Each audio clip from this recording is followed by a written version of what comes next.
You're listening to The Money Hour with your host, Tina Mitchell, and co-host, Keelan Harvey on Alternative Talk AM 1150. Now, back to the show with local mortgage experts, Tina Mitchell and Keelan Harvey. All right, you're listening to The Money Hour at 1150 AM KKNW, the Friday, August 21st show, virtual show. Because of COVID-19, our show is temporary and moved virtually.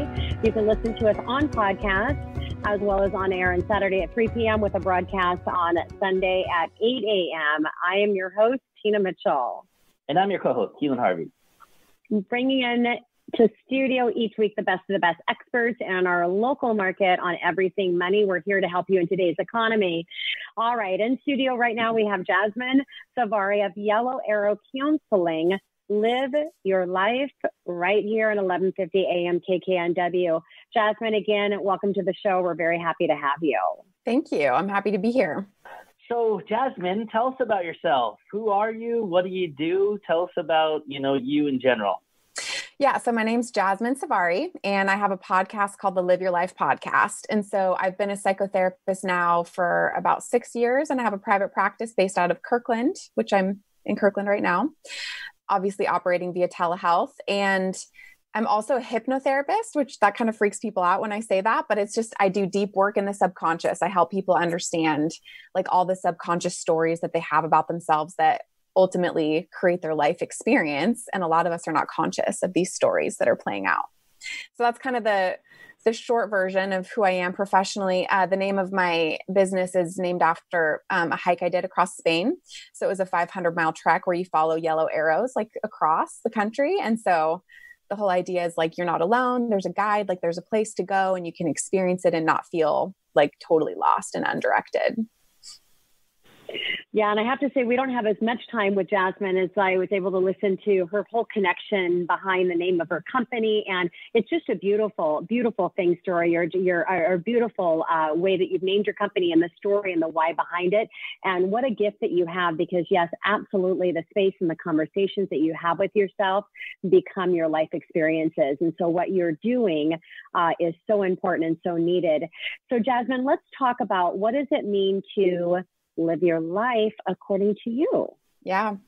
So I think it sounds really generic, the idea of living your life, but I think a lot of people are not totally present in living their lives. A lot of people have beliefs about themselves that are deeply subconscious that they've never even been invited to look at before. So there could have been an experience when you were 5 years old on the playground it felt traumatic to you as a child and you didn't have a way to understand it. But what I know now with clients I've worked at is these old belief systems are still present in our brains today. So we live our lives believing these things that happen to us that we couldn't necessarily comprehend with our little brain. And we don't question them in our lives today. So they could be, the big ones are like stories of unworthiness or low self-esteem or I'm a burden or any of these sorts of things. Like I don't deserve the things that I want. And I think that these play out in every area of people's lives. So if we're talking about money, there's a lot of emotional stuff tied up with money for a lot of people. And we have these kind of like surface level strategies that we can do. But I think for a lot of people, what's ultimately driving their lives are the subconscious beliefs that they have about themselves. So patterns repeat themselves. And it's really hard to understand why if we're just looking at it from the conscious perspective, if that makes sense. That makes total sense. And, I have a retreat that I did before COVID, which is now temporary on hold, my Live Your Dream Now retreat, which is for women, spend the entire day around personal growth. Now I've moved it to a monthly virtual inspirational cocktail hour, but my personal model is Live Your Dream Now. It's about embracing every second of your day, not trying to reach for an extraordinary life, but embracing every second of your day. And through that process, you'll live an extraordinary life. So what you're doing, Jasmine, is really helping people get out of the story that's not serving them well, and to really be able to appreciate now and those little small things that can help that positive trigger position instead of the negative one. Totally. And in my intro, you talked about my word of empowerment. And I think a lot of people, they give their power away and they don't even realize that they're doing it because they're stuck in these patterns. And so living your life now is like choosing, what am I going to believe about myself? And how is that going to create the life experience that I desire? Jasmine, how do you feel like, why do you think it matters to really be in control of your story? So I think that the biggest issue that I see in my work is the way that it plays out in relationships. I think people are really unsatisfied in their relationships, especially if they suffer from low self-esteem or stories that aren't serving them. And so what I see happening is people repeat the same relationships over and over and over again. And so if we talk about living your life, if you're just repeating the same thing over and over and not knowing that you have the ability to change it, I think that's tragic. I think that people waste a lot of time repeating things without realizing that they have the chance to change. And that could be even like starting a business or stepping into power, like the relationship that they have with themselves of just repeating and not totally stepping into what's possible because they don't even see what's outside of their little box that they've created for themselves. Yeah, I think the definition of insanity is doing the same thing over and over again, expecting a different result. And I think we've all been in that position where you're trying to get somebody else to change. Mm-hmm. And I think a changing moment in my life was taking ownership of myself and changing my actions, which in turn, ironically, changes how even an intimate relationship with a significant other changes that dynamic. It's so taking ownership of yourself and being responsible for your actions is so important. I mean, even that is huge. Like knowing that that's what you're supposed to do instead of continuing to try to change somebody else. That's really empowering because you can't change other people. Mm-hmm. Yeah, you can help them be their better self by you being your best self when you're around them.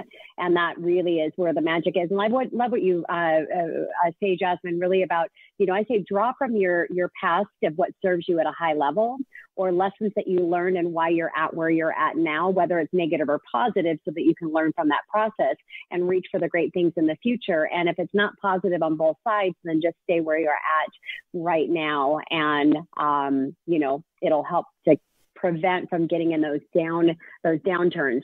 So, Jasmine, how do you see that people are not living their lives? I think a lot of people are influenced by their childhoods. And a big piece of my work is people come in and it's about looking at what was it like when you were a child. And it's not about saying that mom and dad failed or that they did anything wrong. Mom and dad are human, the same way that me as a psychotherapist, like I'm a human and I need to take care of myself or else I can't show up like super effectively in my work, right? So mom and dad were dealing with life stuff, and children usually make that to mean something about themselves. They develop their perceptions of reality, who they are in the world based on the experiences they had in childhood. And a lot of people project what they believe. They project mom and dad on other people and experiences without going back and unpacking, what did I learn? How do I live my life as it exists today instead of bringing my past subconscious stories and not even being here? So if there could be, so if a family is dysfunctional, obviously that makes a greater impact. So let's say there was somebody that was special needs in your family. You learned subconsciously that that person was more important than you without even being able to recognize that. So you may live your life making other people more important to you without realizing where that came from or how that started and that it doesn't fit your life today. This is an old story. So if we exist in old stories, we aren't here and we're blocked from being able to create something that we want. Yeah, I have a keynote, my story of tragedy to triumph. I talk about it in my book as well. And so if you've had tragedy in your past, if you can focus on the positive things that tragic place has been able to get you to a triumph place, then the past is really beautiful. If not, you can just as well focus on the tragedies that are going to bring you to a position of where you're continuing to live that tragic life. So true. And I don't love this word, but I think it's appropriate. If we have a victim mentality, then we're going to live our lives as a victim. And that's a story that we are going to unconsciously recreate over and over. And I don't think any of us would choose that consciously. My life, part of it was tragic because I was a victim. And it wasn't until I got out of that victimness, if that's a word, then I was able to triumph at a very high level. So, yeah. And my work as a hypnotherapist, which is strange, it sounds strange. We use feelings to get information, because if I try to make sense of something that happened when I was a child with my adult brain, I'm not going to get accurate information.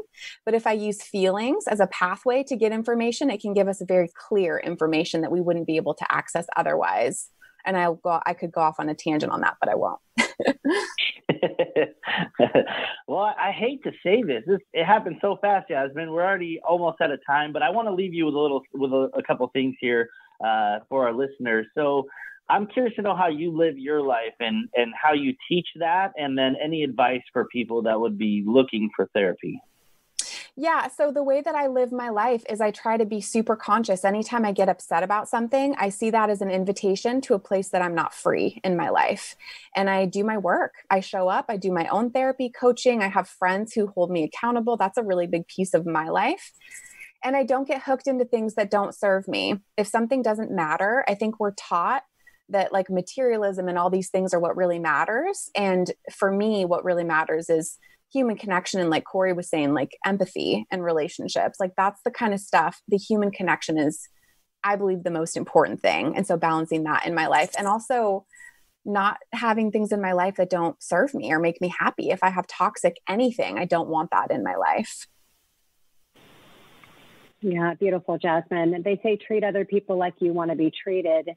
The real thing is to treat yourself like you would treat anybody else that you even care a little bit about, because it really starts with you first. And when you can be the best person for yourself, then you can be best for others. Jasmine, thank you so much for joining us on the show. It was a real pleasure to have you today, and we look forward to definitely having you come back. Thank you so much for having me. It was great to be here. And this is your host, Tina Mitchell. And your co-host, Keelan Harvey. We are your local mortgage experts signing off for the day. Enjoy the rest of your Friday, weekend, depending on when you're listening to our show. And we look forward to chatting with you about more money next weekend right here on 1150 AM KKNW.